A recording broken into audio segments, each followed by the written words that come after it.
Campo 360, el espacio que conecta la ciencia con el campo. Tenemos a la doctora Alejandra Soto, que es profesora investigadora titular del Colegio de Posgraduados Campus Veracruz. Y la invitación que le hicimos fue justamente para que nos hable de papaya. Ella tiene uno de los bancos de germoplasma más grandes de papaya que hay a nivel nacional, yo diría, y queremos que nos hable justamente de este tema. Así que bienvenidos y bienvenidas. Bueno, pues primero muchas gracias por invitarme y por estar aquí conmigo en este banco de germoplasma precisamente. Y bueno, el banco de germoplasma es un lugar donde se conservan algunas especies, ya sea animales o vegetales. En este caso, tenemos el banco de germoplasma de papaya nativa de México. Es decir, en este banco de germoplasma tenemos plantas que se recolectaron de diferentes estados de México y la idea principal o el objetivo principal es conservar este banco aquí en el campus Veracruz, y a este banco le denominamos la colección de trabajo de papaya. Doctora, hay una pregunta. ¿Por qué la papaya es importante? ¿Por qué la tenemos que conservar? Bueno, se va a conservar porque a través del tiempo la papaya ha sufrido lo que se le llama erosión genética. ¿Y qué quiere decir la erosión genética? Que las variedades nativas, las variedades que se cultivaban anteriormente, se han ido perdiendo y en lugar se han introducido cultivares de otros países, en el caso como la maradol, o se han incluido o introducido otras variedades. Y entonces esas variedades nativas pues se han ido perdiendo. ¿Por qué? Porque las variedades comerciales tienen otras características ya mejoradas. ¿Cómo es la papaya mexicana? Bueno, la papaya mexicana, la papaya que es nativa, pues es muy diversa, es muy diversa. Lo que tenemos aquí son papayas que tienen, no sé, unos 250 gramos, hasta papayas que pesan 4 o 5 kilos. O sea, hay una variedad. Ahora, eso es en tamaño. En formas tenemos papayas redondas, alargadas, de diferentes formas. Algo interesante que es para la cuestión, digamos, de comercial, de que gusta al consumidor, es que también en esta colección que tenemos papayas que superan en dulzura a las papayas comerciales que tenemos aquí. Entonces, pero esas características, pues las tenemos que conservar, guardarlas para más adelante, si algún genetista quiere ocuparlas, pues las va a poder ocupar. Y son características que difícilmente se encuentran, pero aquí ya las tenemos presentes, ya las tenemos clasificadas. Entonces, digamos que, por ejemplo, esa papaya que es dulce, a mí me interesara llevarla a nivel comercial. Se reúnen con ustedes, platican y de ahí pueden empezar a hacer una papaya diferente. Sí, hay un proceso para todo eso, porque también, como se mencionaba hace rato, no se puede nada más regalar el germoplasma.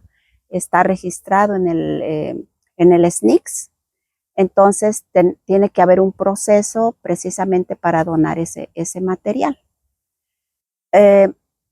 Aparte de la dulzura que comentaba yo, hay otras características como es la resistencia a plagas y enfermedades, que precisamente es lo que tenemos aquí ahorita en este banco, en esta plantación que está presente. ¿Y cuáles serían entonces las principales plagas y enfermedades con las que ustedes están ahorita queriendo trabajar? Bueno, la papaya es susceptible a plagas, ¿no? Entendiéndose como plaga, como todo organismo que crea problemas a los cultivos. Entonces, Dentro de eso tenemos insectos, tenemos hongos, tenemos virus, nematodos, etc.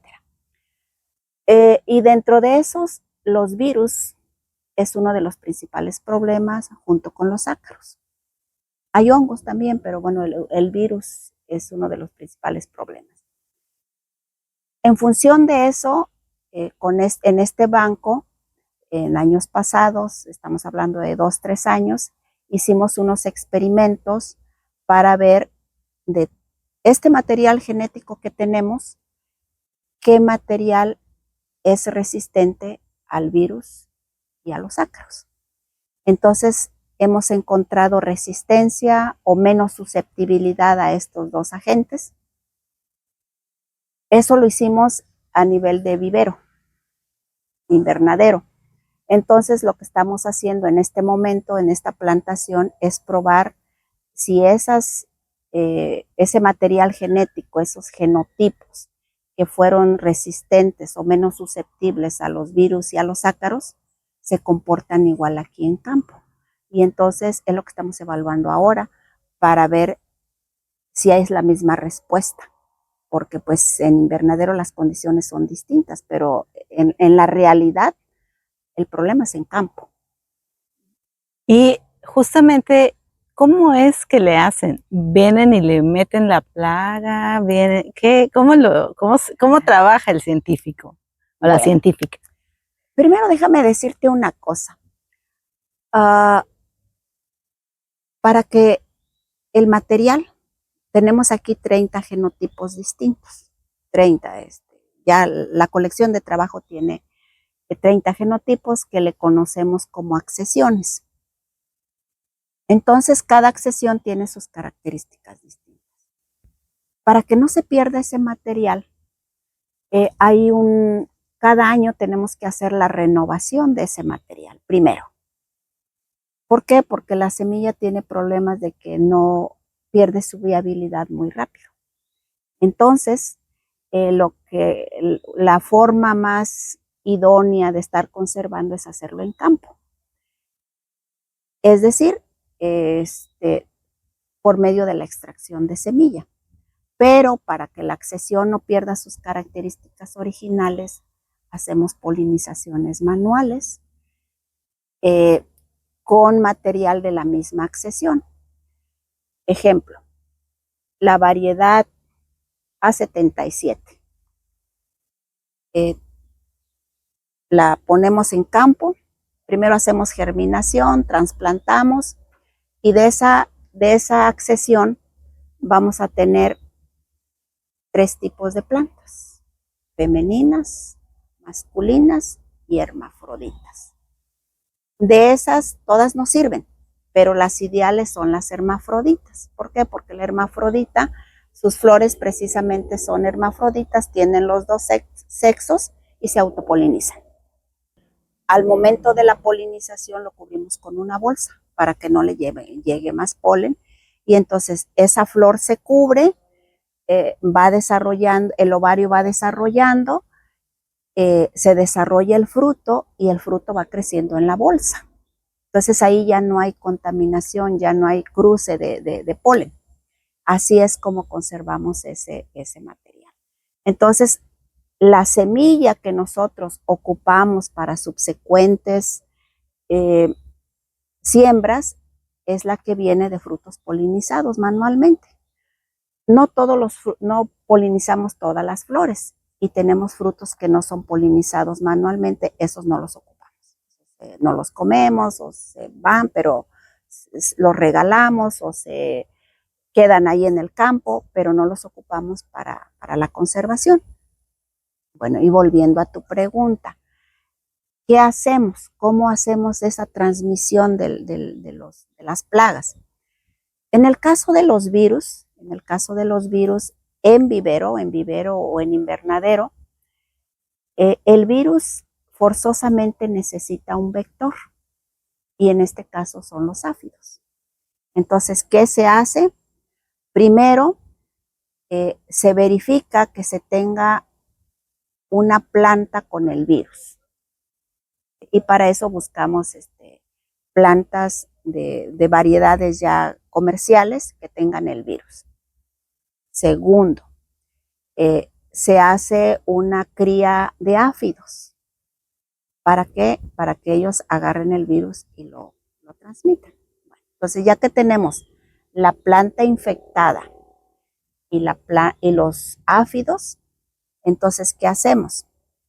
Ponemos a los áfidos a que coman en las plantas infectadas. Entonces, ellos, a través de su estilete, adquieren el virus.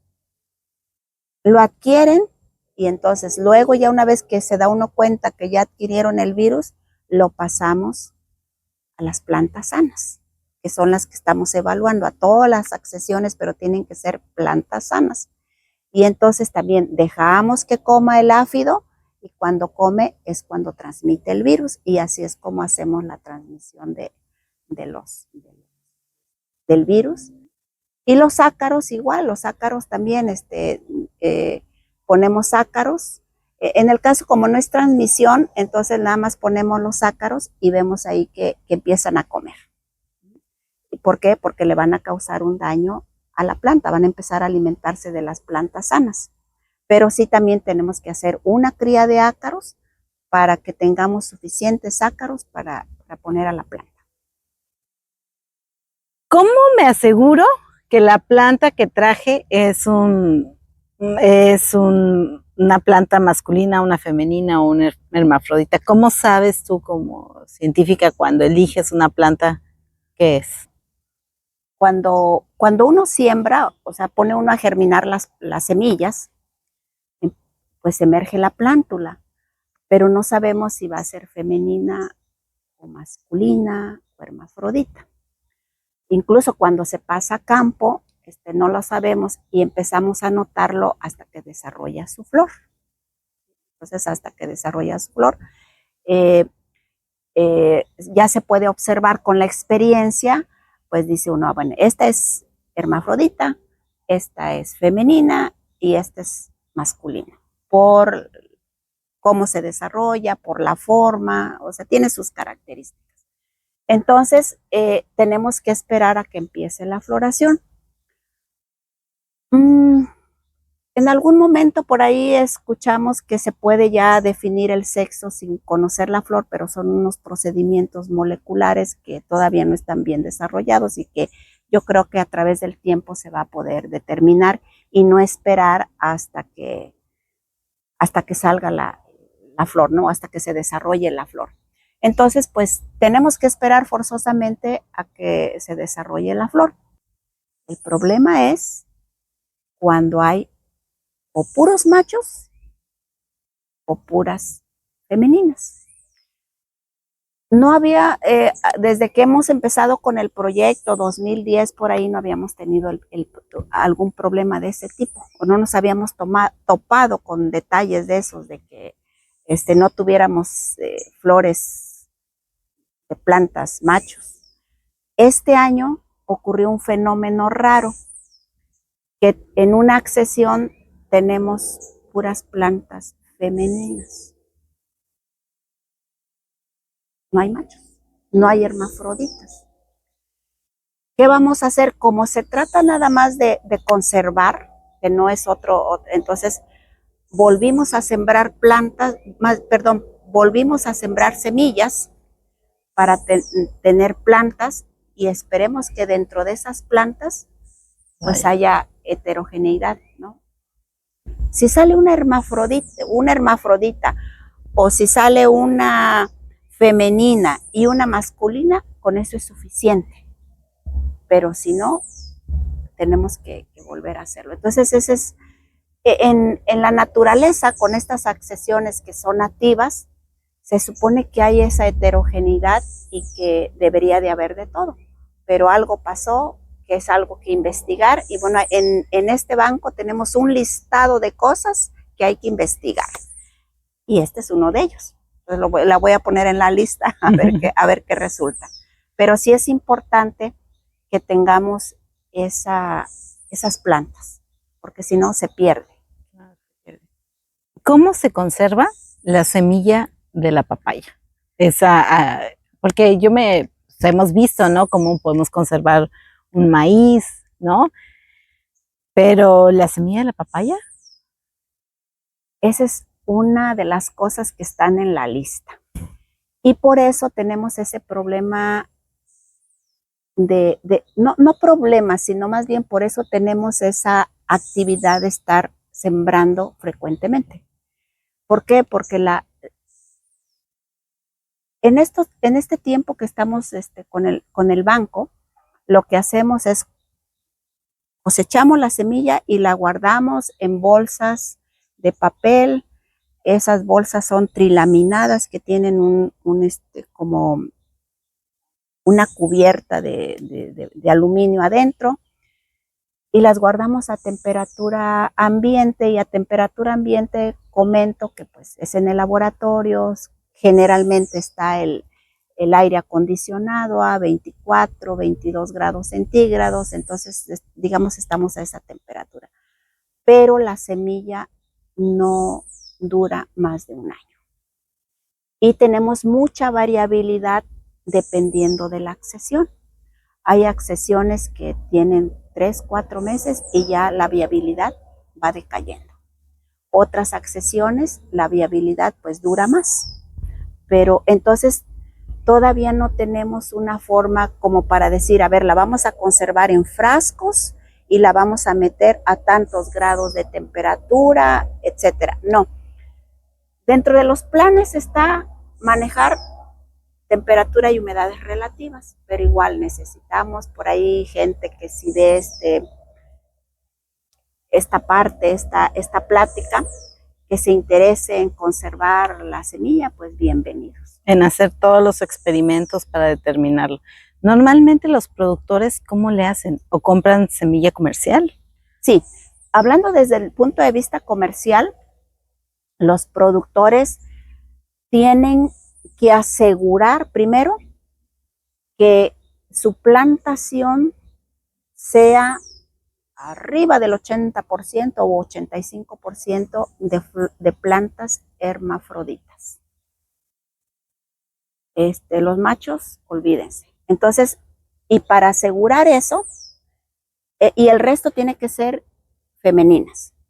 Para asegurar esto, compran la semilla, porque cuando les compran la semilla, las compañías que les venden la semilla tienen que asegurar eso, tienen que asegurar que sean plantas hermafroditas y que tengan buena viabilidad. Pero estamos hablando que 1 kilo de semilla cuesta 50,000. ¿Y quién vende la semilla? Hay compañías que venden la semilla. Compañías no nacionales. O hay de Bueno, de están ambas. aquí en México, pero son más, hay una por aquí en Soledad de Doblado que vende la semilla. Ajá. Pero se dedican a eso, a vender la semilla. O sea, entonces tienen esa garantía. Hay algunos productores que sí dicen, bueno, yo cosecho recién, no espero mucho, cosecho mi semilla, selecciono y siembro. Pero sí tienen el problema de que no es uniforme. Va a haber plantas macho, pero ellos eliminan las plantas macho. Las plantas macho no las ocupan.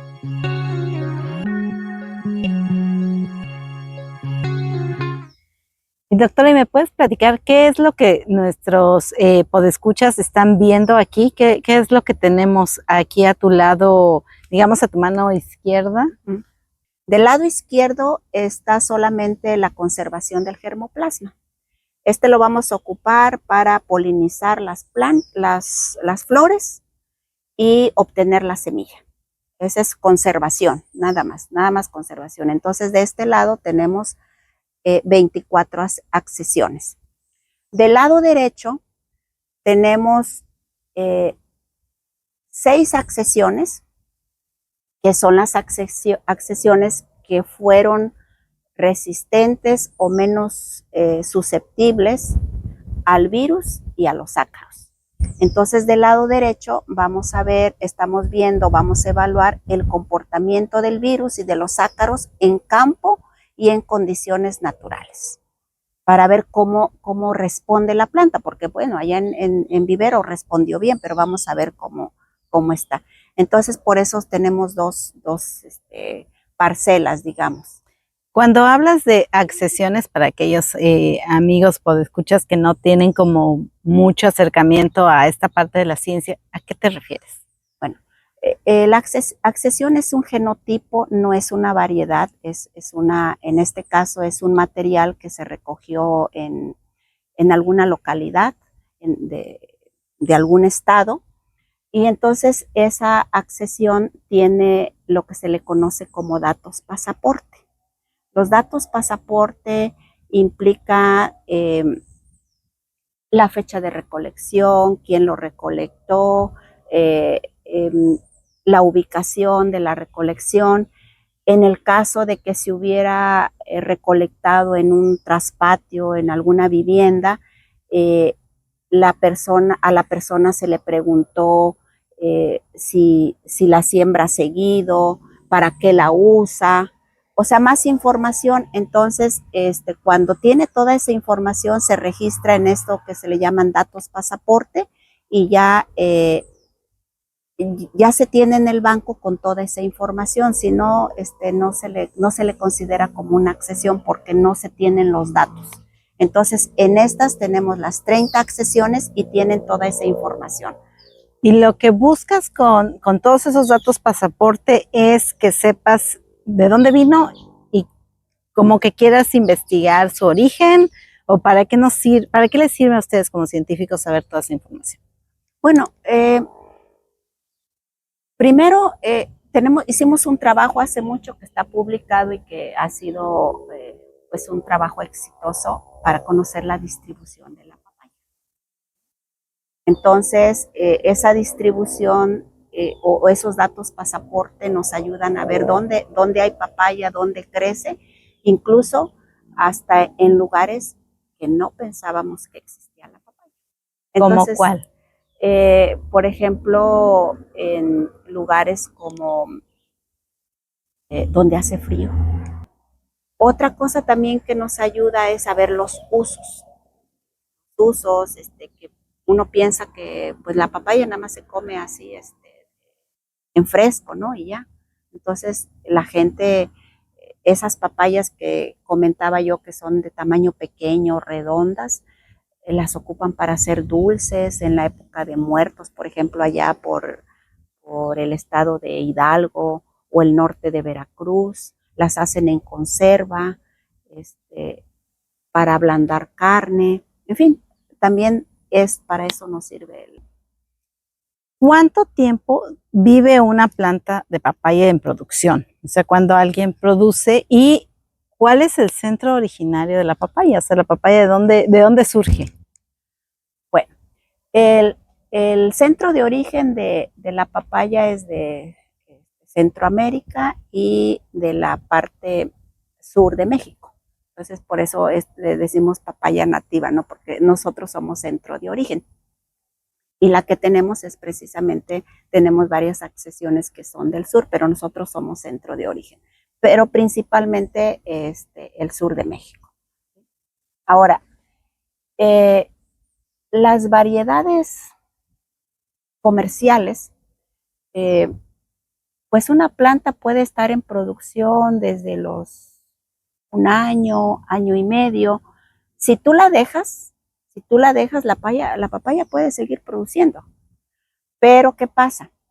Crece y ya los frutos, pues necesitas una escalera, ¿no? Para alcanzarlos. Entonces, generalmente la producción el papayo sigue produciendo, pero en cuestiones comerciales se deja hasta año y medio, por ejemplo, hasta donde puedes alcanzar los frutos, pero además con el tiempo los frutos se van haciendo pequeños. ¿Por qué? Porque ya el manejo ya no es igual, pero si tú los dejas puedes tener plantas de 5, 8 años y de 3 metros de altura. Wow. Ajá. De hecho, algunas de las colectas que hicimos, pues había que cortarlas como si fueran mangos, ¿no? Con gancho, porque la gente las tiene ahí en su traspatio. o son árboles que se encontraron en lugares